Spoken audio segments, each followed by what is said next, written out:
It was fun. Chapter 1. Dan Young was put into a cell next to the craziest fuck with an eye patch. His paperwork for this jail was written in Spanish. Under nombre, it said Dan Wiener, Young, and under Cancion, it said Life of Illusion. About 1 hour into his incarceration, he noticed the same song had been played about 10 times. It was cruel. His roommate, one cell over, between drooling, would go to the bars and try to pry them apart. Dan realized he was serious about it. The dirt floor and the stench were unbearable. After one day, he noticed they did feed them pretty well. It was something. He gave himself 60 days to get his ass out of there. Twice a day, a woman sat in a chair reading the Bible. After a while, it looked like she was singing the song. Dan sang it with her as loud as he could during the first day. 2 occupants and 2 empty cells. That was not good. It meant he would be there a while. Sam Shepard woke up at 4 in the morning on Monday, April 13th. He made sure that his morning work was done last night.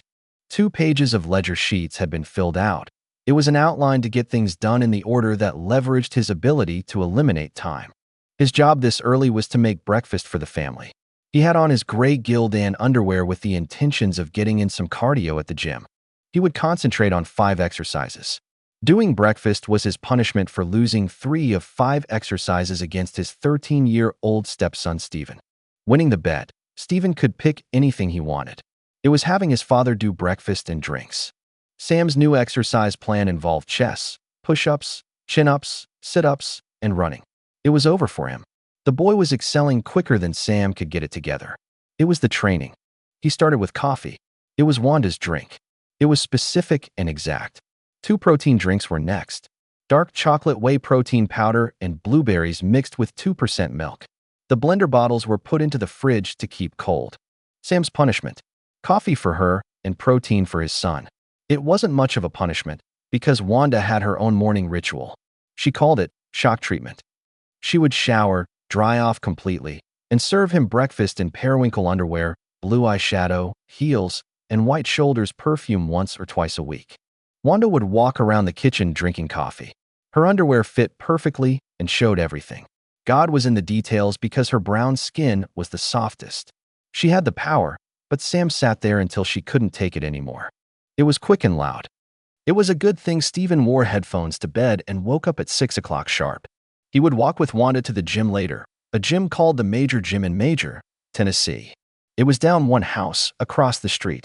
Sam arrived at 5 to work out with 10 executives from the city. The security system let them in 24/7. Since the gym closed due to the virus, they paid Sam extra to have the area to themselves. Plus, the conversations about investing money was the point of being there. For Sam, it was easy to talk about. The numbers he had been downloading had educated him about the stock market.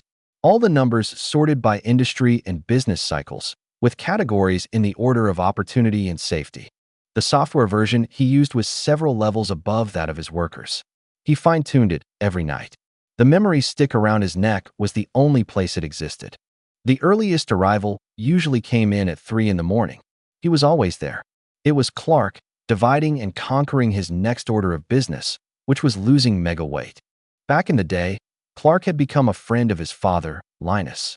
He was a staple at the Pokey, the converted jail turned office space down the street. He had invested the bulk of his money in the fledgling companies that rented space, with the highfalutin, hoity-toity, and pompous ideas Sam had ever seen. He was excited. Clark was at the gym so much that he was a totally different person.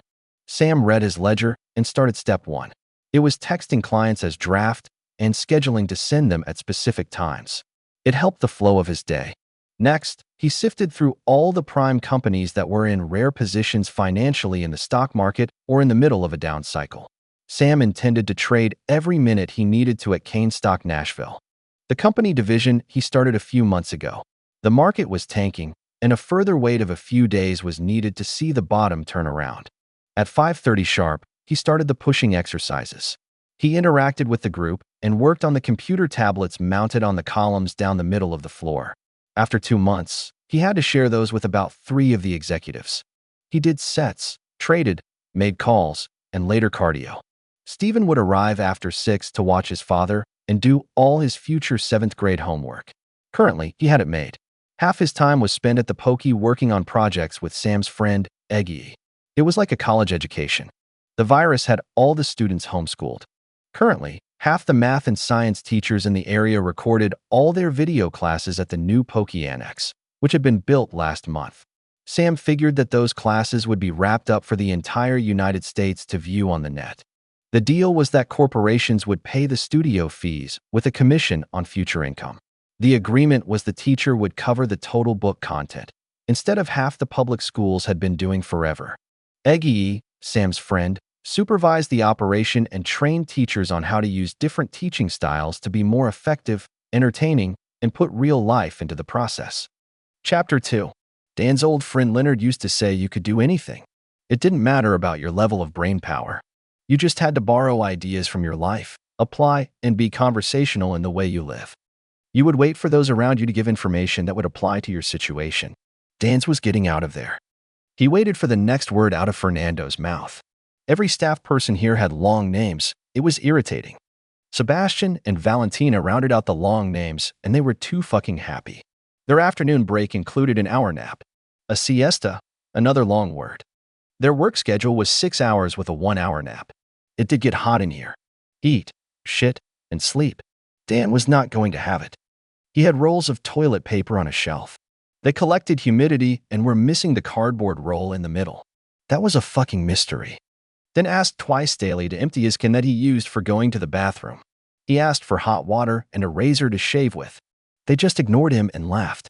He got food and water to drink. The staff arrived at 9 in the morning and left at 3. I patched and tried all night to escape. They gave up. He wished he could shave. It had been 2 months that Dan had been there. Eye Patch hadn't said a word. He decided to talk to him. I assume you are the convict 8-Ball. Ed. Ed hadn't heard his real name in a while. 8-Ball was his name, and he was proud of it. He looked like a fucking panther. The whole day workout and the beard certainly helped him look that way. Shut the fuck up, fat boy. I could never trust a killer like you. Dan got offended. A killer like me? You know nothing about me. 8 stood up next to the bars. You wouldn't be here if you weren't. Come a little closer to the bars and we will see how long you last, you pathetic weasel. Dan lifted his eyebrows, which seemed to make 8 even madder. Dan said, You've killed people? 8 sat down and said, Many in the line of duty. I killed Linus once. He'll let me out of here eventually. Dan started laughing. You killed Linus, but he's still alive? Yup, I did. So shut up about it, because it's the last time I'm talking about it. Dan stood up and leaned on the bars. And why the fuck not? We should get out of here and kill his whole family. 8 snapped his head around. You are not doing anything because you are incapable. You are here for a reason. Just bait, testing me for my salvation. You will end up being here a lot longer than me. End of the fucking story. 8 laid down. It was still dark out. He was 1000% sure he knew what he was talking about. 8 smiled a little bit. The 3 months he'd been here was a walk in the park, but he did go somewhat crazy a few times because of no shower. He could have left here the first week, but he started to love the people that held him here. This was temporary. Wanda worked in her gym office, the desk across from Sam's ex-wife, Jill. Her list of accounts concerning their company brew, Nos, was comparable to Sam's. The ladies and her were not going to lose the battle of the sauce business. Sam kept his effort in check. He said it was to keep things slower while they viewed the virus progression and not build too quickly. Wanda knew it was compassion for the real stress of 2 jobs she felt. Every employee did their part. Jill did the work of 2 people. One commuted to his job doing the work of 3 in Connecticut, while Marlene was still delivering sauce during a 4-month pregnancy in Portland. The Portland beverage side of the business was increasing, and the hot dog vendor side in the East waited for this summer. Sam seemed to be happy, so she was happy. He had told her they would break even soon. The stockbroker job was the best for her. She could hold her own with clients and employees. The Nashville office was her favorite, while the personal life happened in Syracuse, New York. Sam and Wanda would wrap things up shortly after 7 to make it to work at 8. She would select her trades from Sam's search and import information. She had a copy of it on all her systems. It was the only thing that stayed in the family. Chris, their driver, made a daily stop for them to grab coffee, Diet Pepsi, and a Mountain Dew. Sam's favorite gas station. It was their time to breathe deep, buy some stuff, and talk people into buying stocks instead of lottery. Sam had 50 trips to this store with 10% success. Sam would stand there and watch people. Over the last 7 months, strange things happened. viewing of colors generating from individuals around him. He had been studying them and asking a lot of questions. Every question became less out of place when he understood the colors or mixture of them. Sam sat at Chris' desk at Kane Stock, Nashville. He decided to change offices with her. It put her across from her boyfriend Tony's office in the back of the building. His office would be next to Wanda's in the front with the big windows. The view alone let his mind run at optimum level. The pressure of running businesses and watching people look at you funny was getting to him. It was either look where he didn't want to look or go apes hit on someone. Sam had a minor flashback, the bad dream while he was awake about doing printing and mailing. The thing about realizing you started a printing business where no one knew you, accepting jobs you had no business doing. The ones that taxed your mental and equipment abilities. Old broken down machines that kept you up at night. The ones that made you lose money fixing and watch ruining product. The jobs that meant ungodly long hours to accomplish and had the probability to turn out ugly. One job like this after another. You just did, because explaining to someone else the crazy thing you had to do was impossible. The elusive effort to come out successful, when on the other end was a losing battle. The profit of making pennies. Sam had to con his brain that hundreds of print jobs could be done because he was the one doing them. No one would be there to help him, hold his hand. It was one big handcuff. Sam thought that way at times, because he understood the many things that could make any business collapse under its own weight. The benefit of trying something outrageous was becoming a crazy fuck that wanted to hang himself.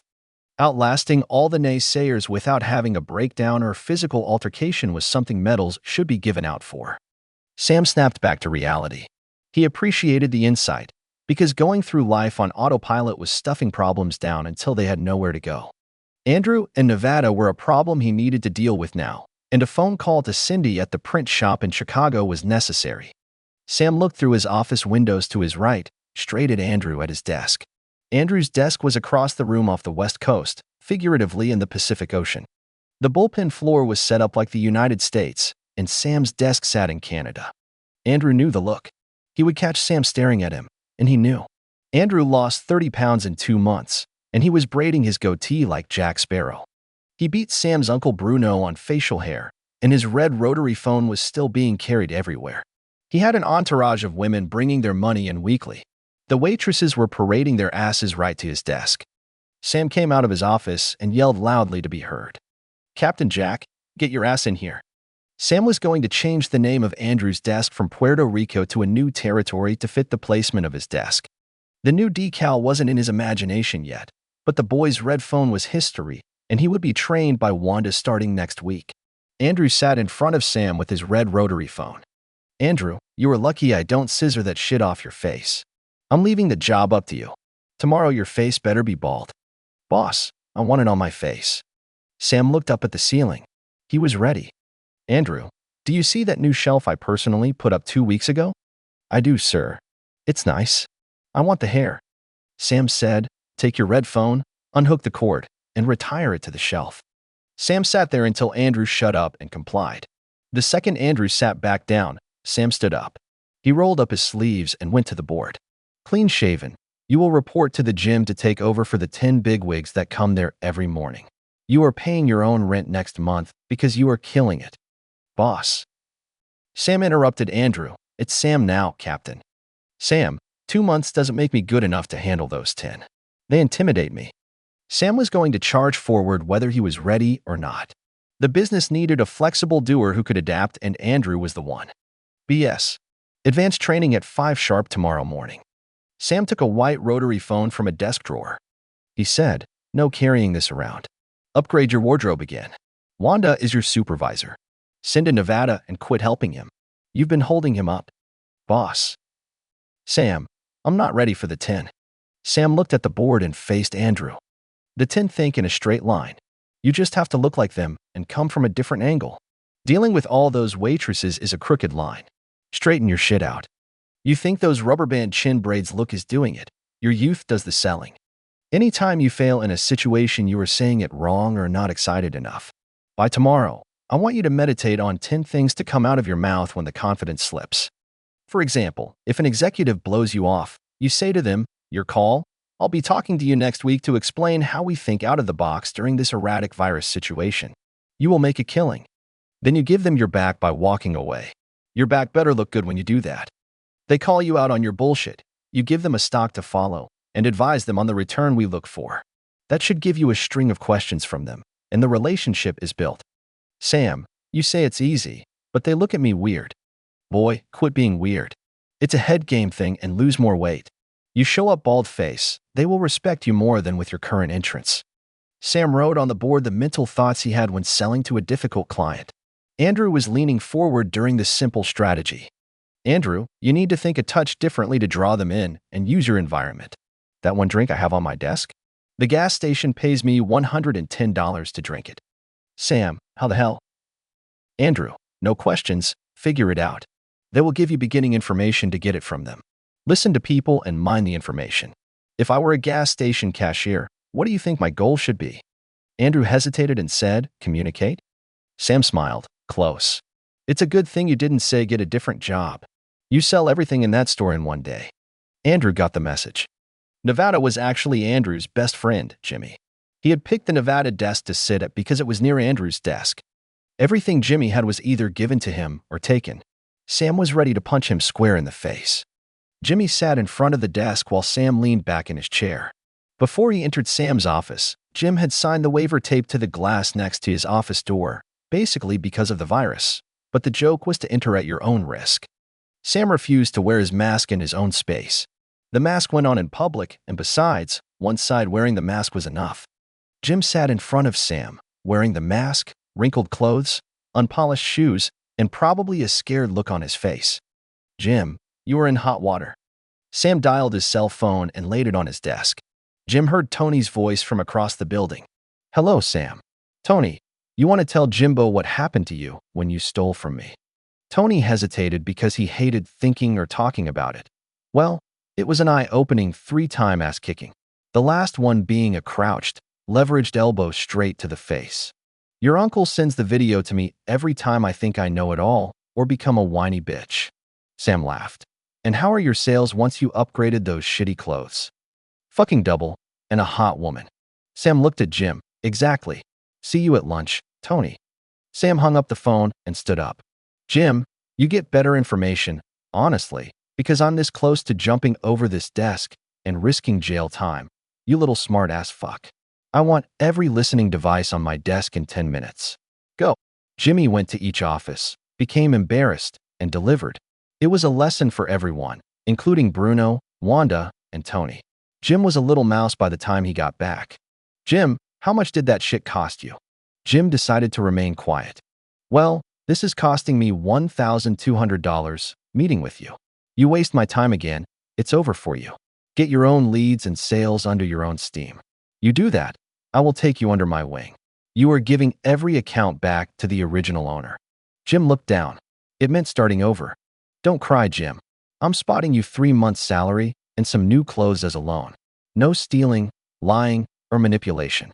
Every other form of collecting information is legal. The information I get is from the net using 3 pieces of canned software and my own mental abilities. Maybe you should work harder. I'm giving you 1 hour to get 2 $100 suits, minimal accessories, and shoes before lunch. Andrew is going to be your boss for a while. You fail, he's fired. You play, I will play. Dismissed. Sam handed Jim a new ledger book from a stack of them on his shelf. The whole executive staff would be together, as they were every Monday and Tuesday. Sam and his second-in-command, Arthur, were expecting another company crew from Hincliffe Financial, New York City, for 2 days. It included the big man, Stuart Hincliffe, and Sam's father, Linus Kane. It was their 3rd trip here. There would be extensive training and brainstorming. Both had become more personable. They were all in, and they traveled with their significant others, a team effort, hard to swallow concerning their past history, but necessary. Sam could tell he was feeling pressure. They expected new things to happen from him every minute, every day. He needed a break or some new ideas. He started writing questions on his office windows. His trades were all set. Sam went back and forth writing answers and behaviors on the window and periodically hitting buttons on his desk tablet. In the past, he depended on his friend Eggy to help him improve the software. This year, it was all him. Sam had worked a few minutes each night, changing the software to fit his knowledge of the business, save time, and help him communicate the process. His upgraded software had been distributed to the other divisions. Simplify 2.0. Training was more intensive, but the user interface became easier. Most of its nuts and bolts were in the background because Sam didn't want to explain it. His stress came from thinking about staying ahead and developing 3.0. It was clear he would have to explain some of it to the higher-ups to see if their questions jogged his innovative abilities. To do that, Sam's rule was to explain a problem to a non-expert. It usually opened his brain up to a clear path. Lunch with Tony and Chris would start the new generation, and Stuart and Linus would have to be part of the old-school process. His driver, Chris, had been advancing nicely. She drove during the day and jumped right into selling. She placed herself where she needed to be for everyone involved. It was natural for her. Sam thought for a minute. His ability to keep up started the minute she came into his life.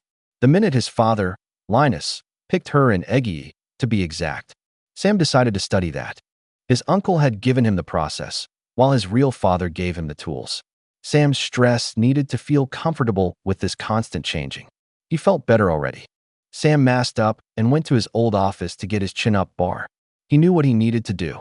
He told Chris to order 4 wardrobes for the 4 team leaders, put in a ticket for a maintenance company to spread out the desks on the floor immediately, and have client chairs placed 6 feet in front of desks, and clear partitions installed between desks. Staff needed to be on site until the process in his head came to fruition. It would be guidance until they all understood. Sam was forcing himself to create a revolution in the industry. He would need personalities and experience to develop it. There was no time to get stressed. Team-building tables and nice chairs were ordered for the far wall. He alternated round and rectangle tables. Sam put out a memo to form their own groups for the best results. They would seek out other staff who could help their personal paychecks and leads. Their individual process would be documented. Sam would generically fit the computer system to the whole. One last push to create something simple and complete. He was ready to start and looked forward to finishing. Chris, you and Tony are with me at lunch. We leave at 11. Sam gave himself until Stephen finished 7th and 8th grade to find and implement the top 3% of people who were meant to do this job. He would show what was needed. Their free will to excel in this space was up to them. The space included here and the world. Sam would learn how to use his potential for the world. He had an hour to finish thinking about the higher-ups. It was still unclear what part Stuart's wife, Cynthia, was doing in Boston. Last he knew, she was blackballed by her husband after the changing of the guard. Sam had to figure out the new structure and how their decisions were made. Did they know anything? Sam was going to get Cynthia on board without making Stuart look like a bonehead. Changing of the guard usually went well. This time, the sale of 2 stock divisions was filled with personal issues. Roughly, Stuart and Cynthia's boyfriend, Tim, beat each other to a pulp. It was a good thing Linus took charge during the conversion. He was the glue that helped both companies meld together, which was almost laughable. Specifics were an afterthought for those two. Wingnut, or Liam, his father's driver, was on duty to pick up the executives at the airport. His schedule was alternating weeks working since Linus hired Fred for driving in New York City. It gave Liam a chance to see the family and work out at the gym. Suits were starting to fit him a little better. Still huge, but more defined. Linus gave him 6 months to learn the details of his new job. It included physical and mental capabilities, which meant the gym, martial arts, and advanced thinking from Egbert, Eggy, the Eggman. On his time off, he drove for Sam's people during the week. It gave him what he asked for, a role that looked like Chris and a chance to develop into something more than a driver. Sam was grateful that Wingnut took his job seriously. Last week, 5 huge accounts had walked through the Nashville door because he made an impression. Liam was hard to miss. He had his own desk with a heavy-duty chair. The special chair cost $500. God forbid anyone sits in it. The desks that Bruno cleared out south of Tennessee became Liam's huge desk. Alabama and Mississippi stationed in the Gulf of Mexico. Sam knew Liam was going to hit the airport early. He would suit up, mask up, and visit the lounge. Chris had taught him all the tricks to roping in clients by helping them feel special. His new hairdo was a heritage thing that opened a few doors. The 2 years in jail turned his hair length into 2 power braids. Sam let him know that he would be driving the extra bodies in Chris' car. This would keep the cooler consoles intact in the back seats, separate individuals, and spread them out between the cars. Liam put great effort into professionalizing his job. He had spiral-bound books containing the staff roster, pictures with the background in the car, and at his desk. He would educate a client about the Kane-Nashville order of things. They would pick their own people to deal with here. Liam pre-screened everyone he managed to have walk in here. Uncle Bruno was in those details. So far, they were happy. Chapter 3. Sam was walking around his office, looking at Wanda and hers. He paced and engaged in his office behavior to stay on top of things. His headset, marker, and his right middle finger did the job. Sam usually had to saw off a callus on that finger from hitting the tablet screen. His finger hurt, so he got out the nail file. The new shelf had a bundle of markers that he bought each week. From the hall, through the windows, people would have to walk by his huge dry erase board to get a view of his office. It created intrigue seeing Sam's bottom half explaining the business cycle of an industry or company to a client. He liked doing it because it was straightforward and a thing no one could argue about. Sam had changed his selling tactics after his first 2 years in Syracuse. He didn't try as hard. It was a learned behavior. The client would have to get it and show interest on their own. Today, he had 2 hard heads who wanted to invest, but were on the fence. Sam decided to take a small deposit to get them started. This was the second time he met with the pair. He had 2 $200 checks sitting in his inbox. It was time to get them motivated for the big leagues. They had the money. Benjamin and Xavier, the next time you come in, you will be talking with me or Wendy out there. She is a 3-month employee sitting at Pennsylvania. You want me or her? The 2 spoke at once. We want you. Sam said, me. He went to the board and wrote 2 numbers, 200 and 1,000. He wrote Wendy over the 200 and his name over the 1,000. Next, he wrote the return under each. X. Which column do you want? In 3 weeks, the market will eliminate column 2. Xavier started to talk. Sam interrupted. You 2 bullheads need to give me another check like we agreed. The first trade will be done today. I expect $1,000 every month. You will be happy. I'm going to send Wendy in here. You can meet her and make a real decision. Sam knew beauty was one thing, but business was another. It gave Wendy a chance to improve her business side. She did snag a few accounts from him. She always took the opportunity to do what Sam called the real or the imagined. Wendy was good at that. It sort of irked Wanda when Sam brought Wendy in. She called it manipulation on both ends. Buying clothes for Jim would send her through the roof, and going to lunch without her wasn't smart. It was going to be a rough day. He hoped for things to work out. He sure didn't want one thing to create a 20-year separation. Uncle Bruno would eyeball Sam from his back office every time Wendy sashayed to Sam's. Sam always left his office before that happened. That's why he put Wanda in charge of his ex-wife, Jill, concerning their company Brugnos. Eventually, Wanda would be running the whole thing. Sam decided to put his efforts toward the beverage and hot dog side of things. It was smaller, fun, but heavy in logistics. A few months ago, they had their Brugnos Portland meeting. It was clear who should be in charge of whom. Marlene and Wanda were on the same page. Sam would have to work with Kristen. She was one big stress ball, and without even trying, had a better chest than Jill, naturally huge. It was a good thing she had a boyfriend and lived in Portland. Sam had cleared the path. Frank and Marlene, husband and wife, had their orders. They were happy. They went off and did. Kristen and Bill would be a continual therapy session. Sam knew the reason Bill went home with her every night. It sure wasn't the bitching. Monday was always a good day for Wanda. Tuesdays were hers and Sam's day, while Thursday was hers and Chris's. The weekend was a flexible time for travel and the real test of their relationship. They talked more on the weekend. They had been married a little over 3 months. So far, so good. Mondays were good because her appointments were set for the week. The cold calling for the future usually happened on the 3 middle days. It was a comfortable day of completing contracts, trading with a few adjustments of staff because her schedule had her here every other week. Video conferencing became her best friend and kept everything together. Sometimes she would get mad at Sam, but today was going to be interesting with his class. She learned a lot from his grand scheme of things. It was always changing, but worked out for the best. The importance of Sam's core values was evident. He would start new and eliminate as needed. Jill, sitting at the Tennessee desk doing paperwork, reminded her of that. Wanda would complain to Sam about women, but there was no way a woman would take Sam away from her. She was almost ready to let Sam know about their agreement on having kids. Each month this would grow until that day next year. They had the day picked out and the script written about what it would look like. Wanda was happy that most of the desks in the eastern states blocked Sam's view of Jill's chest. Today would be the day to move Wendy from Pennsylvania to Oregon. It was a prime desk, and Andrew would be in charge of her. Andrew was in charge of the West Coast, while the other team leaders supervised the East and Midwest. Wendy would be given the first brainstorming table delivered tomorrow. It was for the best. She already had a bundle of 100 clients. Wanda would invest time to get her to 200 this month. Wanda called Wendy. "Wendy, see me after you sell frick and frack in Sam's office." Wanda checked Google. She decided to turn this whole thing around. She watched Wendy go, and the pair saw her coming. It was a good presentation. Wendy sat at Sam's desk. It looked good on her. She let them speak first. After they did, she went to the board. She erased the first column and put her name over the $1,000 entry. Then she sat back down. Wendy told them to write out another check. They did. "Don't worry, boys, Sam will be supervising your money through me. He wouldn't dare let you lose money. I will call you weekly. If you're unhappy, Sam will take over." Wendy knew she played the hand well. She cheated. Sam would be advised the minute he got back after she let Wanda know. Chapter 4. Sam decided to open the book a little further.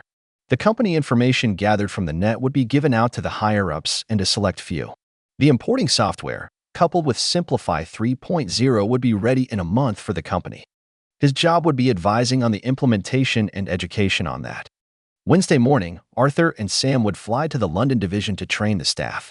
The traveling happened on the days when Jill delivered sauce.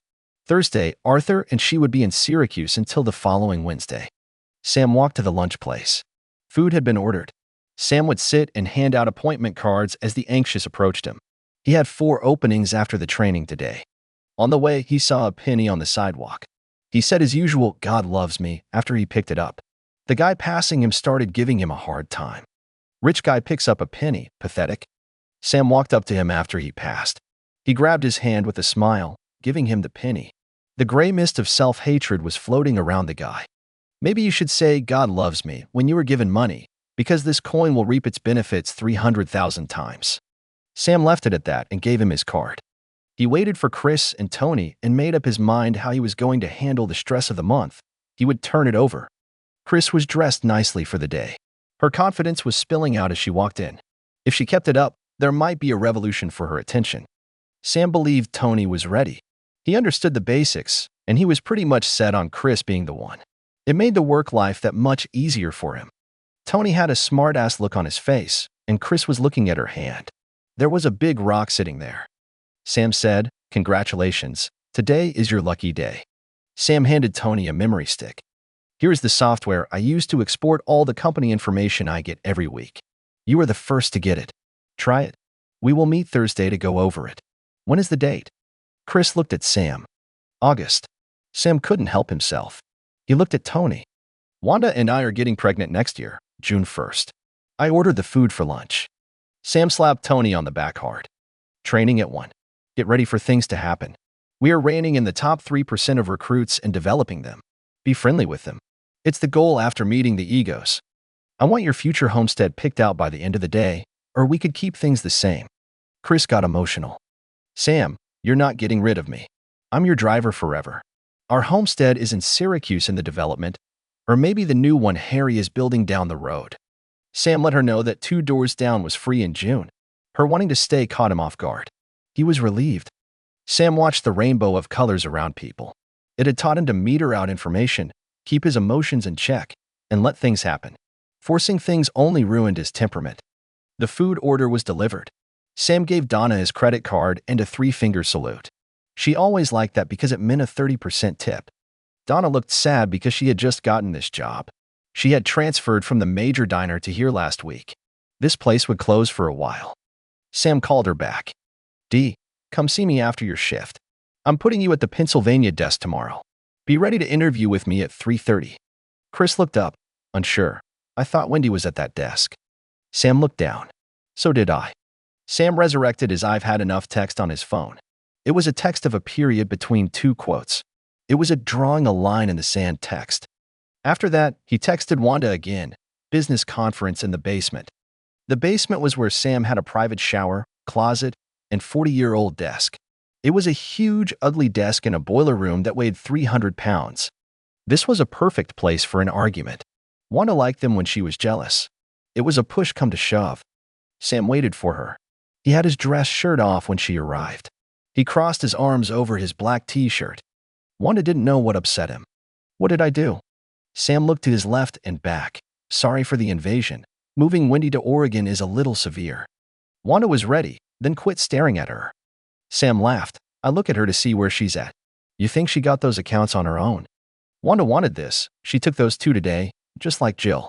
Wanda, Wendy is in transition, and she blocks the view of Jill. You think I would pick her over you with those yellow, corn-cob-looking fingernails?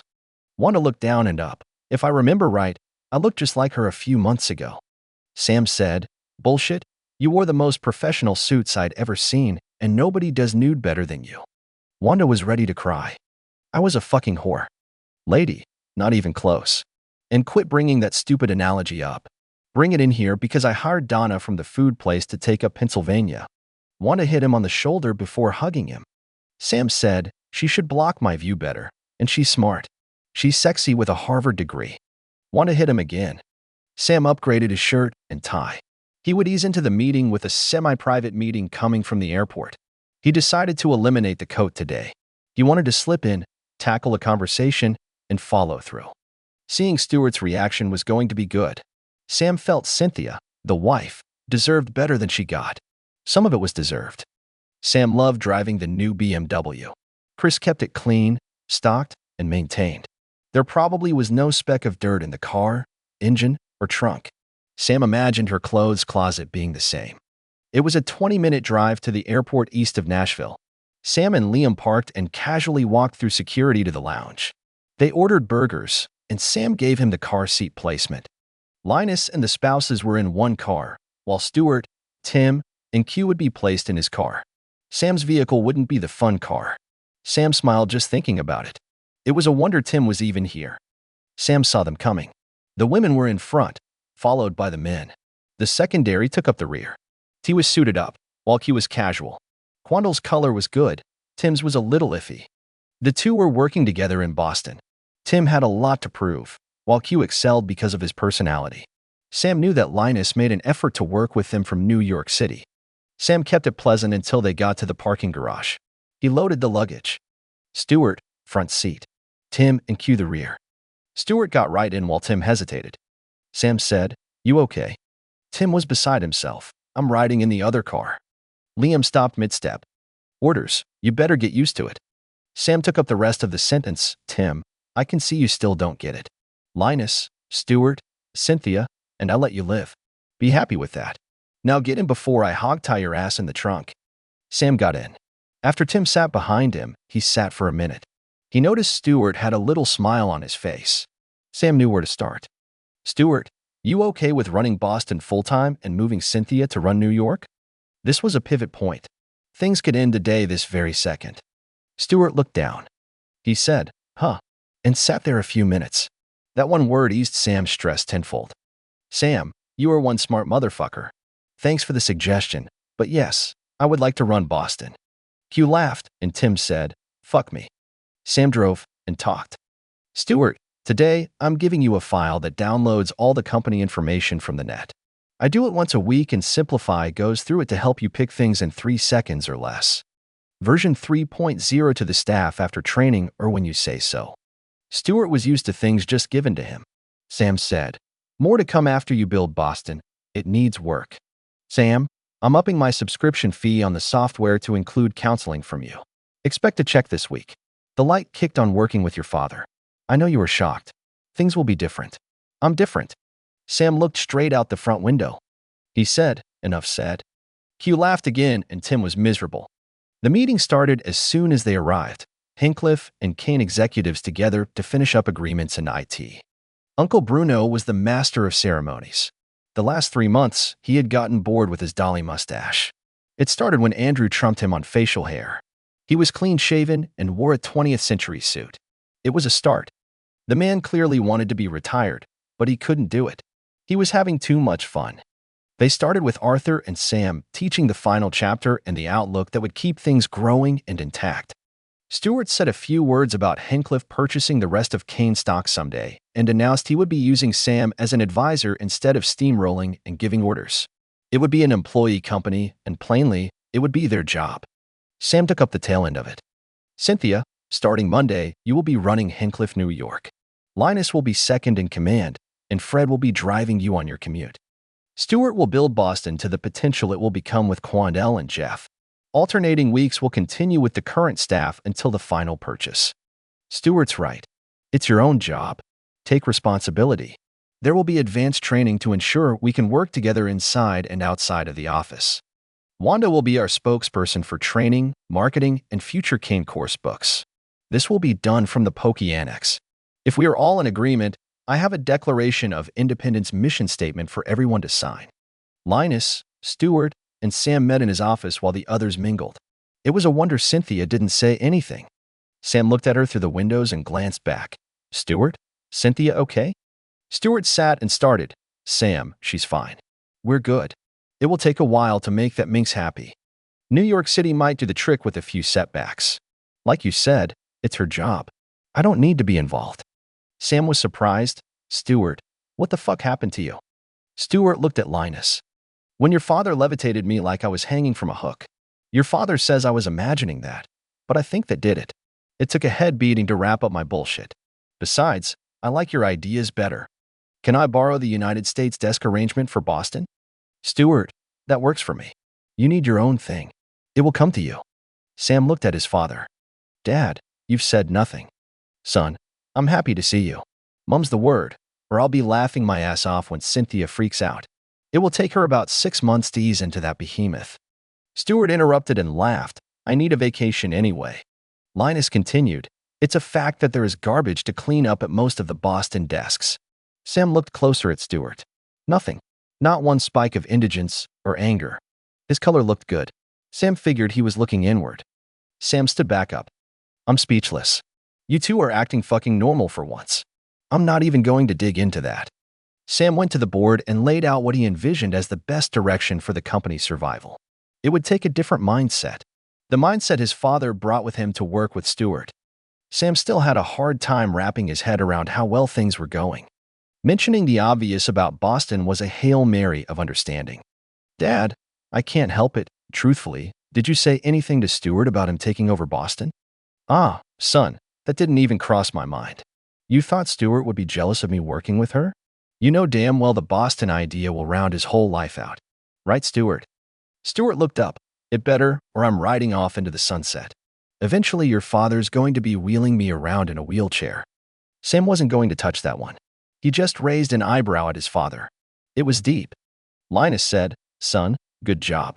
The initial movement of personnel to different sites was golden, and the experiment with Jill should go down in history. There's always an answer. Cynthia needs to run the world from New York City.